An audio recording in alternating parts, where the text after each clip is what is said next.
34 दिन का सफ़र और उकाड़ा से लेके खंजराब तक बहुत शहर जो हैं वो क्रॉस किए हैं और बहुत तरह के रास्ते आते हैं, सुनसान ये वो। तो ये था। दूसरा ये था कि पाकिस्तान में सियासत को फ़रोग देना है। तीसरा पाकिस्तान का जो पॉजिटिव इमेज है लोगों का वो दिखाना है कि लोग जो हैं वो कितने प्यार करने वाले हैं, मोहब्बत करने वाले हैं। इधर के कुछ एरियाज़ का कहा जाता है कि फ़िरका वारियत वगैरह भी ज़रा पाई जाती है। तो बस इन कुछ चीज़ों को लेकर जो है वो पैदल सफ़र किया ताकि दुनिया को दिखाऊँ कि एक पाकिस्तान पुरअमन मुल्क है। और उसका आप अंदाज़ा लगा सकते हैं कि 34 दिन मैंने सफ़र किया और आप लोगों के सामने मैं बिल्कुल ठीक ठाक बैठा हूँ। किसी चीज़ को भी पहाड़ नहीं समझा कि ये नहीं होगा। मैंने कोई इतना बड़ा नहीं, मैंने कहा कोई मसला नहीं। तो आहिस्ता से सारी चीज़ें जो हैं वो ठीक होती गई हैं फिर।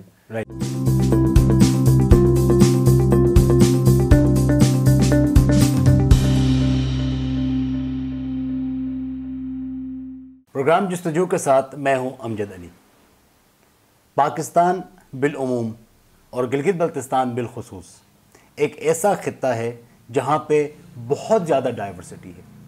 अगर हम बात करें यहाँ के कल्चर की, यहाँ के लोगों की, यहाँ के लैंडस्केप की, तो शायद दुनिया के किसी और हिस्से में इतनी ज़्यादा डाइवर्सिटी हमें देखने को नहीं मिलेगी। गिलगित बल्तिस्तान की इस डाइवर्सिटी और इस खूबसूरती को देखकर बहुत सारे लोग पूरी दुनिया से यहाँ पे टूर के लिए आते हैं, विज़िट के लिए आते हैं। गिलगित बल्तिस्तान की खूबसूरती को दिखाने के लिए बहुत सारे लोग बहुत तरह के एक्टिविटीज़ करते हैं। आजकल ट्रेंड में है कि बहुत सारे लोग पैदल वॉक करते हैं, कराची से खुंजराब, खुंजराब से गिलगित, गिलगित से खुंजराब, गिलगित के मुख्तलिफ़ इलाक़ों में पैदल वॉक का एक ट्रेंड चला आ रहा है। आज हमारे स्टूडियो में एक ऐसे मेहमान मौजूद हैं जिन्होंने उकाड़ा से अपना सफ़र शुरू किया और 34 दिन के सफ़र के बाद वो पहुँचे खुंजराब। हमारे साथ स्टूडियो में मौजूद हैं Usman Arshad. Usman Arshad, welcome to the studio. बहुत शुक्रिया। उस्मान, आपने 34 डेज़ लगाए, उकाड़ा से सफ़र शुरू किया और आप पहुँचे हैं खुंजराब। इससे पहले कि हम इस पॉइंट पे बात करें, थोड़ा सा अपने बारे में हमें बता दें। अच्छा, मेरा नाम तो आपने बता ही दिया, उस्मान अरशद है और उकाड़ा से बिलोंग करता हूँ। मैं स्टूडेंट हूँ उकाड़ा यूनिवर्सिटी में, BS मैथ्स कम्युनिकेशन कर रहा हूँ। तो 4 सेमेस्टर हो गए हैं, 4 जो हैं वो भी रहते हैं। उसके अलावा सोशल वर्किंग करता हूँ, रेडियो प्रेजेंटर भी हूँ और बस थोड़े इसी तरह से कुछ और छोटे मोटे काम। ठीक है। तो ये आपने मतलब ऐसी कौन सी चीज़ थी आपने सोचा कि नहीं जी मुझे जाना चाहिए पैदल, मुझे खुंजराब टॉप तक जाना चाहते हैं? क्या ऑब्जेक्टिव था, क्या मकसद था इसके पीछे? अच्छा, अभी रिसेंटली मेरे पेपर्स हुए थे। जैसे ही मैं पेपर्स दे के फ्री हुआ हूँ तो अभी कोई 1.5 से 2 माह का गैप था। तो मैंने कहा घर में फ्री बैठना है, मुझे ट्रैवलिंग का शौक़ है लेकिन मैंने अभी तक इतनी की नहीं है। तो बहुत सारे लोग कहते हैं कि पाकिस्तान जो है वो पुरअमन नहीं है, यानी कि पीसफुल कंट्री नहीं है। तो मैंने कहा कि सफ़र शुरू करता हूँ। पहले मैंने सोचा बाइक पे, मैंने कहा कि बाइक पे नहीं, पैदल करता हूँ। पैदल इसलिए कि इससे बहुत जो है वो हैवी किस्म का ज़रा स्लोगन जाएगा कि पाकिस्तान जो है वो पुरअमन मुल्क है। और मैंने दिखाना था क्योंकि आपको पता है कि 34 दिन का सफ़र और उकाड़ा से लेके खंजराब तक बहुत शहर जो हैं वो क्रॉस किए हैं और बहुत तरह के रास्ते आते हैं, सुनसान ये वो। तो ये था। दूसरा ये था कि पाकिस्तान में सियासत को फ़रोग देना है। तीसरा पाकिस्तान का जो पॉजिटिव इमेज है लोगों का वो दिखाना है कि लोग जो हैं वो कितने प्यार करने वाले हैं, मोहब्बत करने वाले हैं। इधर के कुछ एरियाज़ का कहा जाता है कि फ़िरका वारियत वगैरह भी ज़रा पाई जाती है। तो बस इन कुछ चीज़ों को लेकर जो है वो पैदल सफ़र किया ताकि दुनिया को दिखाऊँ कि एक पाकिस्तान पुरअमन मुल्क है। और उसका आप अंदाज़ा लगा सकते हैं कि 34 दिन मैंने सफ़र किया और आप लोगों के सामने मैं बिल्कुल ठीक ठाक बैठा हूँ। इससे बड़ी अब क्या मिसाल हो सकती है कि इतने सुनसान रास्ते भी मैंने क्रॉस किए। KKH जिसके बारे में यानी कि 8वां अजूबा भी कहा जाता है, बड़ा सुनसान रास्ता। और उसके अलावा ऐसे इलाके जिनके बारे में फ़िरका वारियत का भी कहा जाता है, उन लोगों ने भी बड़ा प्यार दिया, बड़ी मोहब्बत दी। तो ये कुछ मकासद थे जिनको लेके पैदल सफ़र किया है। ठीक है। पॉजिटिव में जो पाकिस्तान आप दिखाना चाहते हैं पूरी दुनिया को, आपने सफ़र किया। उस्मान, क्या ये आपका पहला विज़िट है गिलगित बल्तिस्तान का? हाँ जी, मेरा पहला गिलगित बल्तिस्तान का विज़िट है और आकर मुझे बहुत ज़्यादा अच्छा लगा है। सुनता रहता था, पढ़ता रहता था, बहुत सारे गिलगित के साथ लोग भी अटैच हैं, जी भी गिलगित बल्तिस्तान न्यूज़ में भी ये वो। तो बस बड़ा इश्तियाक था कि जाऊँ देखूँ कि कैसा इलाका है, लोग कैसे हैं। तो आकर बहुत अच्छा लगा है। जब मैं यानी कि जा रहा था तब भी मैंने एक दिन यहाँ पे स्टे किया और आज दोबारा मैं आया हूँ और एक दो दिन यहाँ पे स्टे करूँगा। बहुत अच्छा इलाका है और बड़े ज़बरदस्त किस्म के लोग हैं। एक्सपेक्टेशंस क्या थी आपके कि कैसा इलाका होगा, सड़कें होंगी नहीं होंगी, पथरीली जगह होगी, लोग पता नहीं कैसे होंगे, कैसे बिहेव करते नहीं, होंगे, कैसे ड्रेस करते होंगे। अमूमन ऐसे होता है कि जब डाउन से लोग गिलगित बल्तिस्तान जब तक नहीं आते तो एक सिनारियो और होता है। आपके साथ कैसा था? नहीं, लोगों का तो मुझे पता था कि बड़े मेहमान नवाज लोग हैं, क्योंकि मेरे साथ कुछ लोग अपने अटैच हैं, कुछ वैसे भी मैं सुनता रहता हूँ। तो जीबी के बारे में मुझे था कि इवन इतना था कि अगर आप रात को कहीं बाहर भी सो जाएंगे तो आपको कोई मसला नहीं है रोड पर भी। तो बाकी ये तो मुझे पता ही था पहाड़ होंगे और ये वो, तो बस बाकी शहर का मुझे नहीं पता था कि इतना बड़ा होगा ये वो। जब आया हूँ तो पता चला है। बाकी लोगों का मुझे पहले ही था कि लोग बड़े अच्छे हैं, बड़े मेहमान नवाज लोग हैं। अल्हम्दुलिल्लाह जितना मैंने सोचा था उससे ज़्यादा बढ़कर अच्छे लोग हैं।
जी, एक चीज़ ये है ना, जैसे हम गिलगित बल्तिस्तान के हैं, यहीं के हम हैं, तो शायद बहुत सारी ऐसी चीज़ें अब हमें नॉर्मल लगती हैं। आप आउटसाइडर हैं, आउटसाइडर मीन्स आप बाहर से आए हैं गिलगित बल्तिस्तान की खूबसूरती देखने, चीज़ें देखने। तो कुछ गिनती की चीज़ें हमें बताएंगे कि वो कौन सी चीज़ें हैं फैसिनेटिंग ऑसम गिलगित बल्तिस्तान में? देखें, सबसे पहली बात तो आप चूंकि इन पहाड़ों के दरमियान में रहते हैं तो आपको तो ये नॉर्मल लगते हैं, लेकिन हम जैसे जो डाउन से आते हैं तो उन्हें ये पहाड़ डेफिनेटली बहुत ज़्यादा अट्रैक्ट करते हैं कि पहाड़ों के दरमियान में शहर है, लोग रहते हैं पहाड़ों के दरमियान में, कहीं कोई ऊपर भी रहते हैं। तो ये डेफिनेटली ये बहुत ज़्यादा चीज़ नहीं है, दिल हमारा भी करता है कि यार इधर रहें। उसके अलावा फिर दरिया भी है, दरिया के साथ भी आप लोग रहते हैं तो डेफिनेटली वो भी हमारे लिए, यानी कि इधर जितनी भी चीज़ें हैं, पहाड़ हैं, दरिया हैं, फिर ऐसे ऐसे यानी कि ज़बरदस्त किस्म के पहाड़ जिन पे बर्फ़ और बाज़ को ऐसे लगता है जैसे ऊपर बादल भी साथ, तो ये सारी चीज़ें जो हैं ये नहीं हैं हम लोगों के लिए। तो हम लोग तो अगर आपको बताएं कि अगर उधर इस्लामाबाद ही क्रॉस करते हैं तो उसके बाद ही हमें लगता है कि पता नहीं हम कौन सी दुनिया में आ गए, क्योंकि उसके बाद ही नज़ारे जो हैं थोड़े और किस्म के शुरू हो जाते हैं।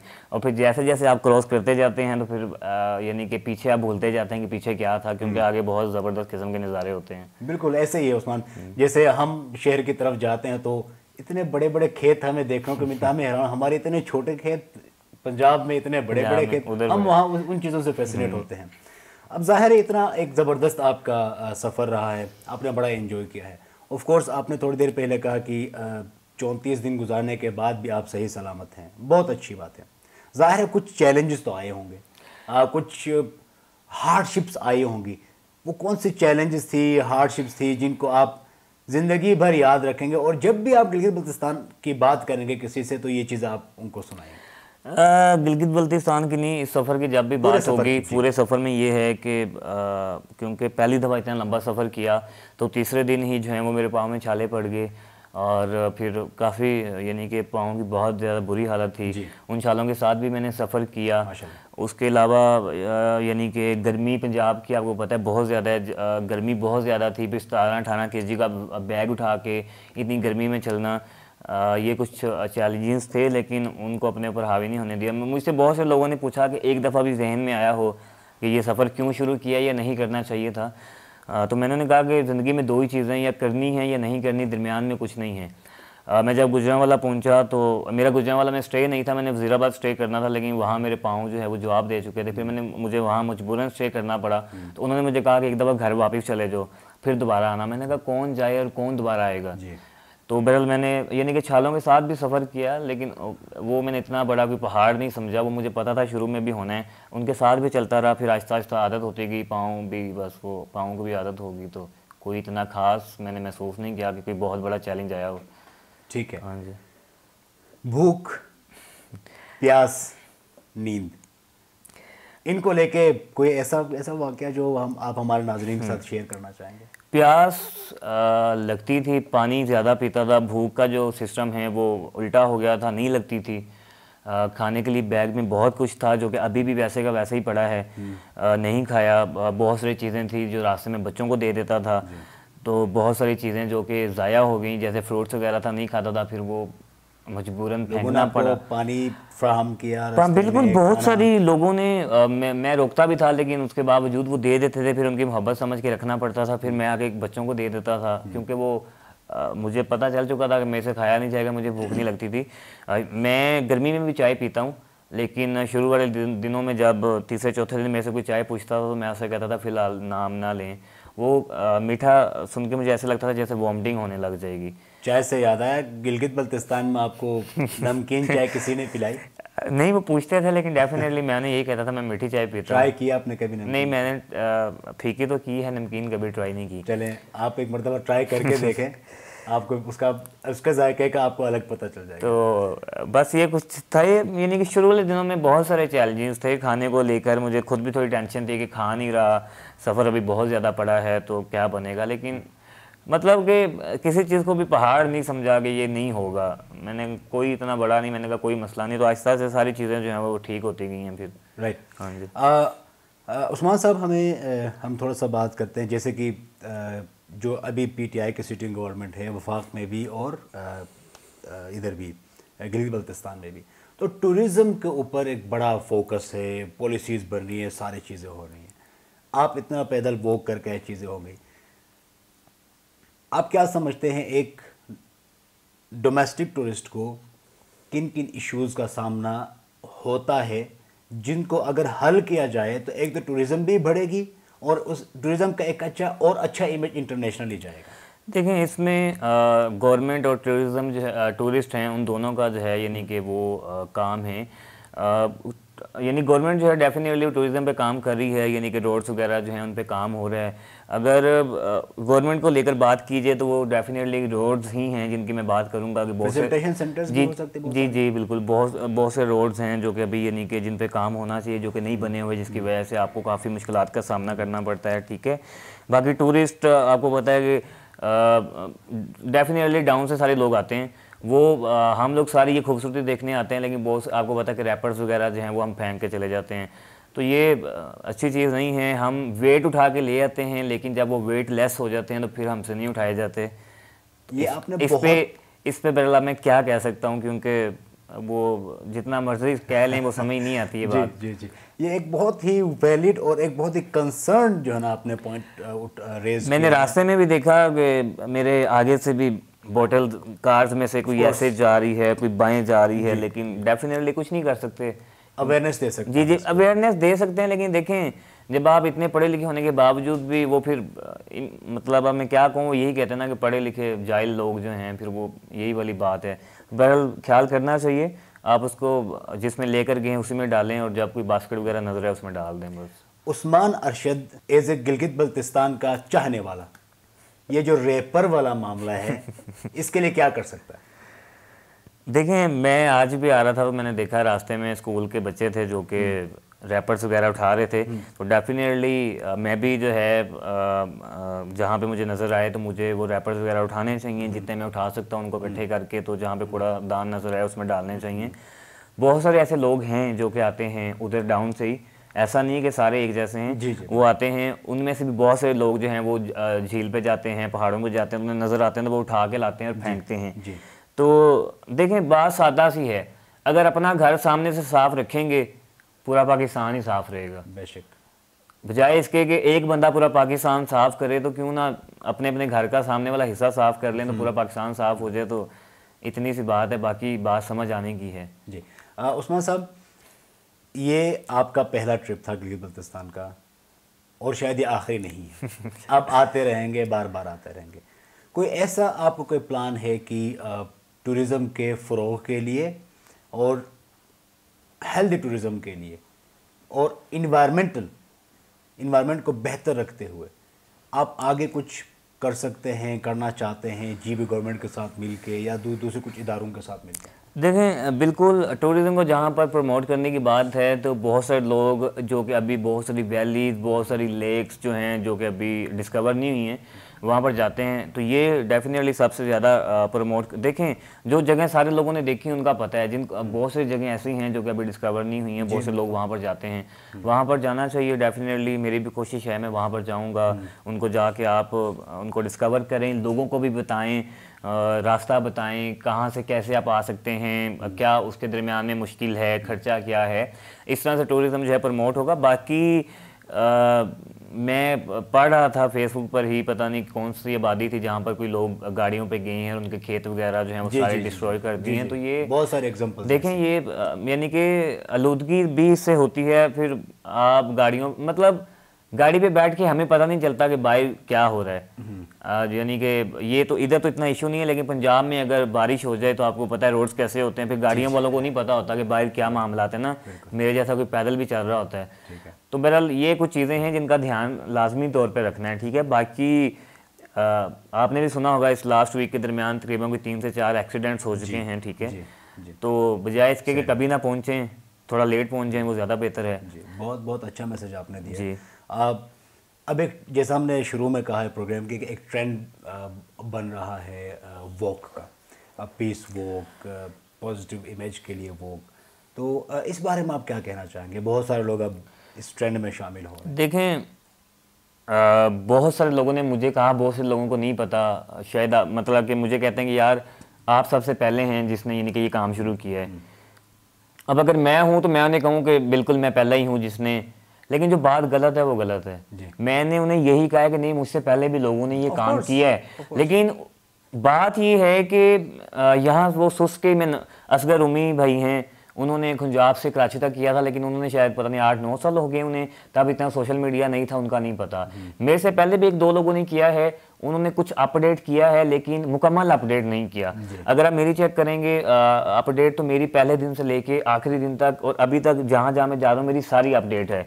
लेकिन बात यह है, इस बात पे मुझे किसी ने कहा जी कि आप अमीर हैं और वो पहले वाला जो गया था गरीब है, तो वो मैंने कहा व्हाट द हेल, यानी कि सोशल मीडिया पे आपने पोस्ट जो है वो खुद करनी है, इस पे क्या यानी अमीर गरीब का क्या ताल्लुक है ना। अब वो पोस्ट कर रहे थे लेकिन वो डेली पोस्ट नहीं कर रहे। आप अपनी डेली पोस्ट करें। मैं जब सुबह चलता था तो मैं बताता था कल मैंने इतने किलोमीटर सफ़र किया है, आज यहाँ स्टे होगा, तो आप डेली करें। तो ये है कि मेरी रोज़ाना की है। तो मुझे देखने के बाद बहुत सारे लोग निकले हैं, तो मुझे ये भी कहा गया जी कि आप खुद अपने मुंह से मियाँ मिठू बन रहे हैं, लेकिन बहरहाल लोग बताते हैं ना कि फिर डेफिनेटली कि आपको देखने के बाद बहुत से लोग निकले हैं और ट्रेंड सेट ये वो, तो बहरहाल हो सकता है कि कभी ट्रेंड सेट करने का नाम आए तो शायद उस्मान अरशद आ ही जाए कहीं। इंशाल्लाह इंशाल्लाह इंशाल्लाह। अच्छा उस्मान, हमारा आखिरी सवाल आपसे, टूरिज़्म को लेके, गिलगित बल्तिस्तान को लेके, यहाँ के लोग, सारी चीज़ों को लेके आपका पूरे पाकिस्तान के लिए कि हम कैसे गिलगित बल्तिस्तान के टूरिज़्म को एक सेहतमंद टूरिज़्म बनाएं, टूरिज़्म इंडस्ट्री बनाएं, आपका मैसेज क्या होगा? देखें, बात फिर अब जब भी आप आते हैं यानी कि आप कोशिश करें कि थोड़ा बहुत आप यानी कि लोगों का जो पॉजिटिव इमेज है वो लोगों को दिखाएं। देखें, बहुत सारे लोग जो हैं वो हमारे साथ अच्छाई करते हैं, अच्छे से पेश आते हैं, उनका थोड़ा बहुत उन्होंने जो भी आपके साथ किया है वो आप लाजमी वीडियो की सूरत में या तहरीर की सूरत में या तस्वीर की सूरत में, जैसे भी आपको मुनासिब लगता है, आप इसको पोस्ट लाजमी करें, ठीक है, ताकि उसका जो अच्छा इमेज है वो लोगों तक जाए, लोगों को पता चले कि यार फलां जगह के लोग जो हैं वो बड़े अच्छे हैं, ठीक है। अब बहुत सी जगह ऐसी हैं जिनका मुझे नहीं पता, ठीक है। अब मैंने चिलास के बारे में बहुत से लोगों से सुना हुआ है, बहुत से लोग कहते हैं बहुत अच्छे लोग हैं, बहुत से लोग कहते हैं कि नहीं यार वो एरिया जो है वो जल्दी से कवर करना चाहिए, ठीक है। तो मतलब जब आप कुछ इस तरह के एरिया में जाते हैं तो वहाँ पे जाके आप डेफिनेटली लोग आपके साथ अच्छा पेश आ रहे हैं तो उनके साथ थोड़ा ना उनके बारे में रिव्यू दें, लोग बड़े अच्छे हैं और ये वो, तो इस तरह से डेफिनेटली हम जो है वो हेल्दी प्रमोट जो है वो टूरिज़्म को कर सकते हैं। बाकी बस थोड़ा सा अगर आप कार पे जा रहे हैं तो थोड़ा स्पीड वगैरह का ध्यान रखें और प्रमोट करें बस डेफिनेटली। उस्मान साहब थैंक यू सो मच, बहुत आप शुक्रिया। हमारे स्टूडियो में आए और आपने टूरिज़्म को लेकर अपने एक्सपीरियंस को लेकर बहुत ज़बरदस्त बातें हमसे की। बहुत तो शुक्रिया। नाज़रीन ये थे हमारे साथ उस्मान अरशद। हम इनको बेस्ट ऑफ लक कहेंगे इनके आने वाले इंडीवर्स के लिए, और आपसे मुलाकात होगी एक और प्रोग्राम के साथ। Thank you so much.